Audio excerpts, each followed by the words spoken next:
Mengejutkan, tadi pagi Anies Baswedan dan Ganjar sangat kaget sekali, setelah tahu, ternyata Prabowo berdarah biru. Bagaimana beritanya silakan simak baik-baik, karena hari ini ada 3 berita terbaru tentang Prabowo Gibran, inilah berita yang pertama. Siapa Prabowo Subianto, politisi darah biru dengan masa lalu kelam yang bakal memimpin Indonesia? Setelah 2 kali mencoba dan gagal, Prabowo Subianto akhirnya berhasil menduduki kursi pemerintahan tertinggi di Indonesia. Mantan Letnan Jenderal ini diketahui memperoleh tuduhan pelanggaran HAM dan kejahatan perang pada masa kelam di bawah rezim Soeharto. Tapi pada akhirnya Prabowo memenangi pemilihan presiden, mengalahkan 2 pesaingnya, Anies Baswedan dan Ganjar Pranowo merujuk pada hasil hitung cepat sementara lembaga-lembaga survei. Dalam Pilpres 2024, tak ada lagi sosok Prabowo Subianto yang senantiasa meledak-ledak dan nasionalis yang muncul pada kampanye-kampanye sebelumnya. Kali ini, Prabowo mengganti citranya menjadi bapak-bapak menggemaskan di TikTok, mengacungkan simbol hati dengan jari-jarinya, dan memamerkan tarian gemoy yang menjadi viral. Strategi ini berhasil untuk kalangan pemilih muda generasi yang nyaris tidak mendapat informasi tentang masa lalu Indonesia. Beberapa pemilih pada hari H Pemilu 2024 mengatakan bahwa mereka ingin orang yang kuat di kursi kepresidenan, seseorang yang bisa melanjutkan kebijakan-kebijakan Presiden Jokowi yang banyak diagungkan orang. Sementara itu, sebagian lainnya khawatir jika negara ini kembali dipimpin seorang jenderal militer. Prabowo juga pernah menjadi menantu Soeharto, maka Indonesia akan kembali tergelincir ke masa kelam. Tumbuh dengan privilese dan masa lalu nan gelap, Prabowo punya rekam jejak HAM masa lalu yang mencengangkan di mata aktivis dalam dan luar negeri. Tuduhan yang paling utama adalah bahwa Prabowo mengomandani satuan yang menculik dan menyiksa beberapa pejuang demokrasi menjelang masa akhir rezim Soeharto pada akhir 1990. Dari 23 orang, beberapa selamat, 1 meninggal dunia, dan 13 aktivis lainnya sampai sekarang masih hilang. Dia kemudian dicopot dari militer dan mengasingkan diri ke Yordania pada tahun 2000. Beberapa tahun kemudian, dia kembali ke Indonesia dan membangun kekayaan di sektor kebun sawit dan pertambangan, sebelum terjun ke politik. Sebagian orang mungkin menilai Prabowo merasa berhak memperoleh ruang di poros kekuasaan. Secara politis, dia berdarah biru lahir di keluarga elit yang sudah identik dengan politik Indonesia. Ayahnya adalah ekonom terkemuka yang pernah menjadi Menteri Perdagangan dan Menteri Keuangan, sementara kakek Prabowo mendirikan Bank BUMN pertama di Indonesia.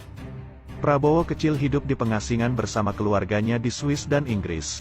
Ini terjadi setelah sang ayah dituduh terlibat dalam pemberontakan separatis di Sumatera. Dia pun bergabung ke militer setelah kembali ke Indonesia pada tahun 1970. Karirnya menanjak dengan cepat. Pada 1980, Prabowo bersama unit khusus memerangi kelompok separatis di Timor Timur sekarang Timor Leste. Para saksi mata menudingnya melakukan kebiadaban di sana dan di Papua. Pada tahun 1983, Prabowo masuk ke lingkaran dalam Soeharto dengan menikahi salah satu putrinya, Siti Hediati Haryadi. Pernikahan ini berlangsung selama 15 tahun, lalu kandas, seiring dengan berakhirnya rezim militer Orde Baru.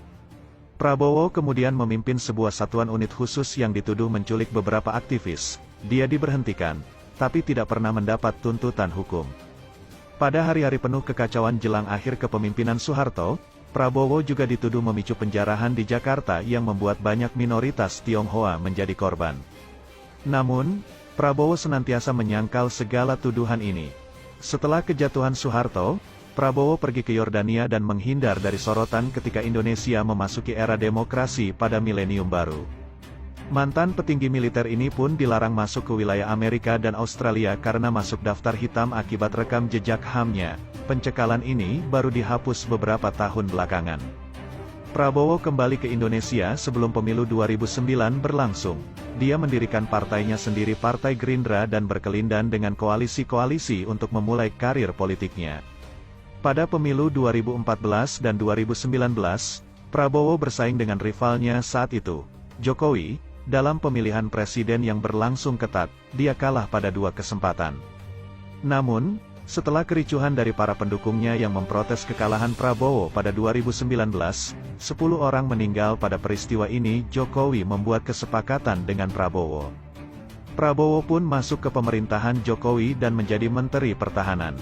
Dia pun bebas untuk bepergian dari Paris ke Washington ke Beijing sebagai pejabat tinggi negara. Sanksi-sanksi dari Barat lenyap sudah. Penunjukan Prabowo memberikan sinyal mengkhawatirkan bahwa para pemimpin kita telah melupakan hari-hari kegelapan dan pelanggaran-pelanggaran terburuk yang dilakukan pada masa Soeharto, ujar Direktur Amnesty International Usman Hamid kala itu. Ketika Prabowo memimpin unit-unit khusus, aktivis-aktivis hilang dan terdapat berbagai tuduhan penyiksaan dan perlakuan buruk. Prabowo sudah beberapa kali ditekan untuk menanggapi masa lalunya yang kelam. Dia menyangkal sebagian besar tuduhan dan ketika dia mengakui sebuah kejahatan, seperti penculikan, misalnya dia kembali ke alasan klasik prajurit, dia hanya menjalankan perintah. Dalam salah satu debat Capres Pemilu 2014, Prabowo mengatakan dia menjalankan perintah atasannya.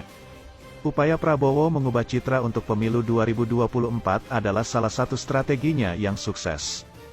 Akan tetapi, strategi yang paling krusial adalah dukungan dari mantan rivalnya, Jokowi, ketika Gibran Rakabuming Raka putra sulung Jokowi menjadi cawapres yang digandeng Prabowo.